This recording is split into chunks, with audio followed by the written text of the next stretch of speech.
You've been told that fear is natural, that it's just a part of life, that you must manage it. But I say unto you, fear is nothing but a shadow, a phantom, and when you shine the light of understanding upon it, it disappears. You do not manage fear. You do not cope with it. You destroy it, or it destroys you. Fear is a state of mind, and every state of mind is within your control. If you do not control it, then someone else will. And let me be clear. Fear, if allowed to fester, is the jailer of your dreams. It whispers into your ear at night. It tells you you're not good enough. It tells you to wait until tomorrow. It says, what if? Until you are paralyzed. Ali, the greatest enemy of success is not poverty. It is not failure. It is fear. All right, there are 6 basic fears that cripple the average man and woman. Seedweed, fear of poverty, fear of criticism, fear of ill health, fear of loss of love, fear of old age, and fear of death. Well, these 6 fears are like snakes hiding in your mental garden. You can pretend they are not there, but they're coiled and ready to strike every time you reach for a new opportunity. Eli, but hear me now. Behind all of them hides one greater monster. Fear of the unknown. It is the fear of stepping into the darkness without knowing what lies ahead. And yet every great fortune, every great love, every great life begins by stepping forward in faith, not certainty. Let me tell you a story. There was a time in my life when I had lost nearly everything. My name, my confidence, my purpose, even I sat alone in a rented room, afraid to open the door, afraid of what waited on the other side. I believed I had failed. I believed I wasn't worthy to teach or to lead. But one morning I looked in the mirror and said, this is not the man I was born to be. That day I took a pen and I wrote one sentence.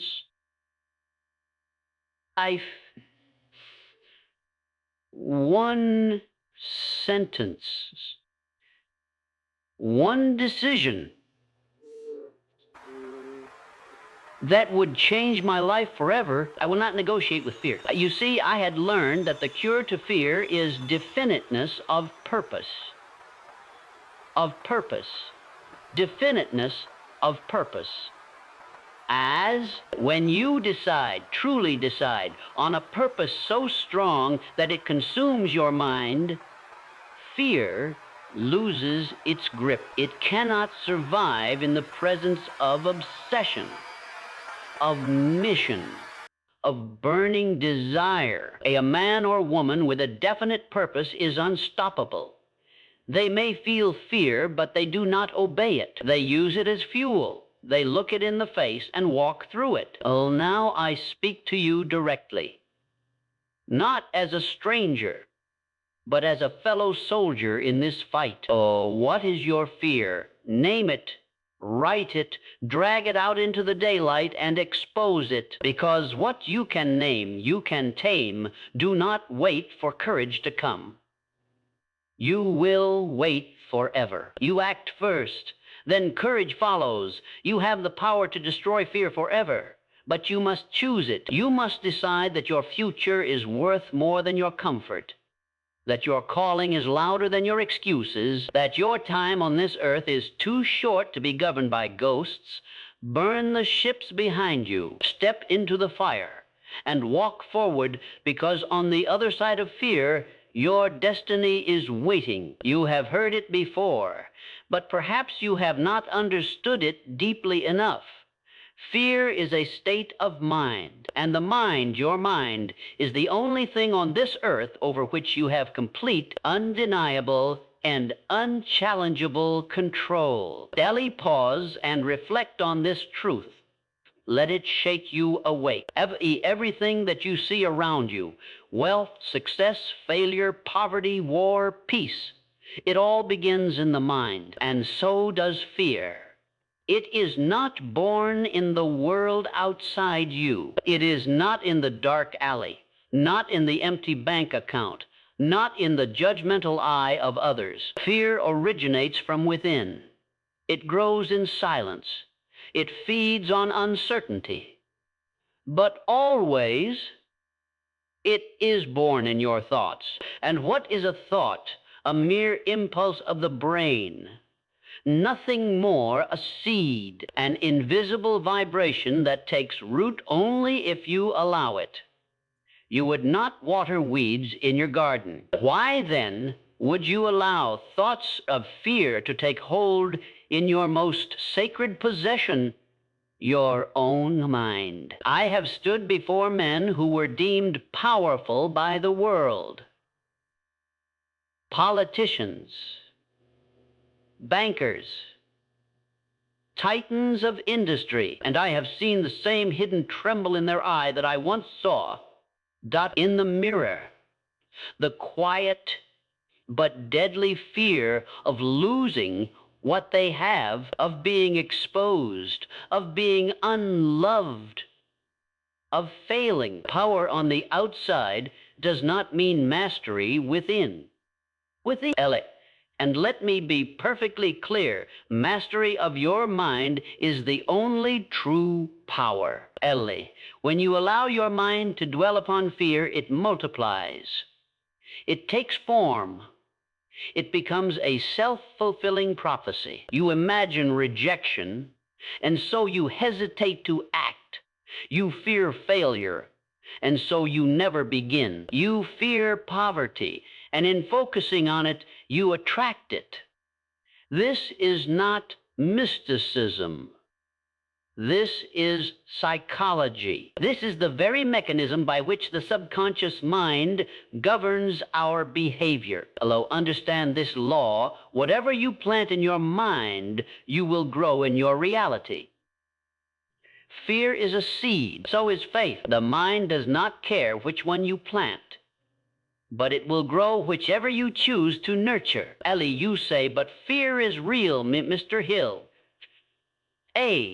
I have studied men of great fortune and men of quiet failure. I have studied leaders and the led, the bold and the timid, the dreamers and the drifters. And through it all, I have found that there are only 6 basic fears that hold people back from greatness. Not 60, not 600, just 6. And these 6 fears are so universal, so cunning and deceptive, that almost every man and woman on earth has faced one or more of them.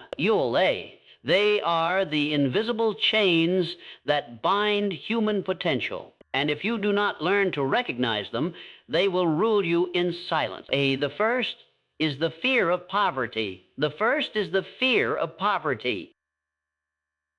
Is the fear of poverty. This is the terror that lives in the pit of the stomach, the fear of losing all, of not having enough, of watching your life fall into financial ruin. It whispers, what if you fail? What if you're broke? What if they laugh? This fear drives men to abandon their purpose in favor of comfort. It makes slaves out of brilliant minds. It kills dreams in the cradle. The second is the fear of criticism. This is the silent killer of ambition. It causes people to conform, to shrink, to hide their true selves for fear of judgment. What will they think of me? Becomes the internal question that decides every action. And thus, originality is suffocated. Greatness is abandoned. Boldness is exchanged for approval. Then comes the fear of ill health. This is more than just a concern for one's well-being. It is the obsessive dread that keeps people imprisoned in worry. It manifests as anxiety, as hypochondria, as hesitation to pursue bold action for fear it might cost them their strength. But often, it is not illness itself that ruins a person. It is the fear of illness that drains the soul. The fourth is the fear of loss of love. This fear is subtle. It works through jealousy, through insecurity, through the terror of abandonment. It makes men cling when they should lead, causes women to doubt their worth. It poisons relationships not because love is weak, but because fear has corrupted the foundation. Ailey, the fifth is the fear of old age. This is the dread of becoming obsolete, irrelevant, unwanted. Society glorifies youth, and so many live in fear of the ticking clock. They rush to achieve before they are too old. They fear the mirror, the slowing step, the changing face. But the fear of aging often blinds us to the wisdom and power that come with time. Ellie, and lastly, there is the fear of death, the final fear, the great unknown. It is perhaps the most powerful fear of all. Not because death itself is terrifying, but because it represents the end of control, the ultimate uncertainty. And in fearing death, many forget to live. Now you may say, I only suffer from one or two of these, but I tell you, beneath them all is a deeper, more insidious force, the fear of the unknown. This is the root, the soil in which all other fears grow. We fear poverty because we don't know how we'd survive it. We fear criticism because we don't know how others will respond. We fear death because we do not know what lies beyond. But here is the truth. Every breakthrough in history, every fortune, every invention, every revolution was made by someone who stepped boldly into the unknown while others trembled. The man who learns to confront the unknown with courage. Quos, let me pull back the curtain and speak to you not as a lecturer or philosopher, but as a man who has been in the very pit of fear himself. I do not speak these truths from theory alone. I speak them from experience, and that experience was forged in pain, in confusion, in nights where I could barely summon the strength to believe in another sunrise. There was a time, not long after the death of my mentor, Andrew Carnegie, when I found myself utterly alone. My mission, the grand assignment to organize and reveal the philosophy of success to the world, had begun with enthusiasm. I had interviewed the greatest minds of my generation, Edison, Ford, Rockefeller, and hundreds more. I had gathered their wisdom, connected their insights, and drafted the earliest form of what would one day become Think and Grow Rich. But then the storms came. I found myself surrounded not by opportunity, but by resistance. Publishers rejected my manuscript. Friends doubted me. Critics ridiculed me. The money ran dry. The fire dimmed. I was left to sit alone in a rented apartment with a wife to feed, children crying, and no clear way forward. Whitford did, Ellie, and it was there, in that cold room with bills stacked higher than my hope, that fear came for me in full. Ellie? It wrapped its fingers around my throat, whispering lies. You are a failure. You are a fraud. You've wasted your time. You should have taken the safer path. No one cares what you've learned. Your dream is dead. Day after day, I wrestled with those thoughts. I felt paralyzed, trapped in a mental prison of my own making. And I'll be honest with you, I considered quitting. I considered giving in. I considered vanishing into the anonymity of mediocrity, but then there is a word, just one word, that contains within it the antidote to fear, a word that, when fully understood and applied, dissolves doubt, wipes away hesitation, and renders fear impotent. That word is definiteness. More specifically, definiteness of purpose. Let me say it plainly. No man can live in fear and purpose at the same time. No, one must drive out the other. The human mind, like a fertile garden, will grow whatever is planted in it. And if you do not plant it with a burning desire, a clear aim, a mighty vision, then fear, like weeds, will take root on its own. The mind will not remain empty. Nature abhors a vacuum, and if you do not give it a direction, it will default to doubt. But when you decide truly and completely what it is that you want, and you fix your mind upon it with unshakable faith, fear cannot coexist with that fire. Let me illustrate. A man with no purpose is like a ship without a rudder. A rudder. It drifts. It spins in circles. It becomes prey to every storm, every wave of criticism, every wind of uncertainty, every whisper of fear. These things toss him about like a dead leaf in a hurricane, and so he lives in fear because he has surrendered his control. But now picture a ship with its sails full, its compass set, and its course locked in. The waves may rise. The winds may howl, but the captain is not afraid because he knows where he is going. He does not fear the storm, for he has decided to pass through it. His purpose is greater than his discomfort.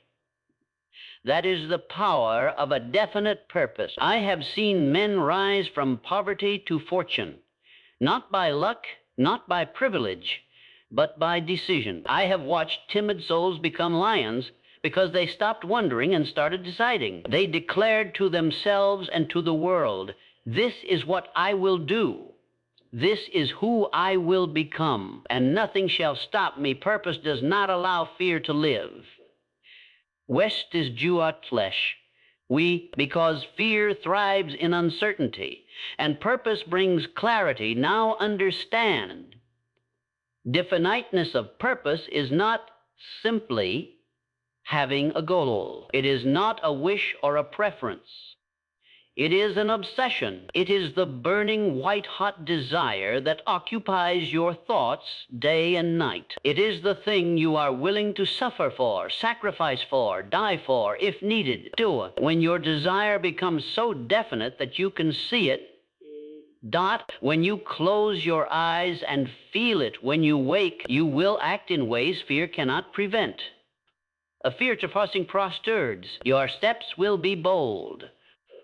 Your voice will be certain, and even when doubt knocks, it will find no door to enter. Oh, whoa, this is not motivational theory. It is a law as certain as gravity. A definite purpose in the mind of a determined man destroys fear by starving it of its favorite food, indecision. Oh, once you decide fully irrevocably what your purpose is, then fear becomes nothing but background noise. You may hear it, but you no longer listen. You are too busy moving forward, too focused to tremble, too committed to turn back. Your mind becomes like a laser, burning through obstacles. Your emotions fall into line behind your mission. Your entire being aligns. And in that alignment, fear has no foothold left. Now I speak to you, not as a lecturer, not as an author, not as a philosopher, but as a witness to greatness and as a voice echoing the call that has summoned the brave across every generation. This is your moment of choice. You can go on living as you are, tossed by the winds of fear, obeying hesitation, worshiping safety, bowing before the unknown. Or you can rise. You can rise and declare once and for all, "I will dominate fear," or "Fear will dominate me." Oh, Lenny, because that is the only choice you have.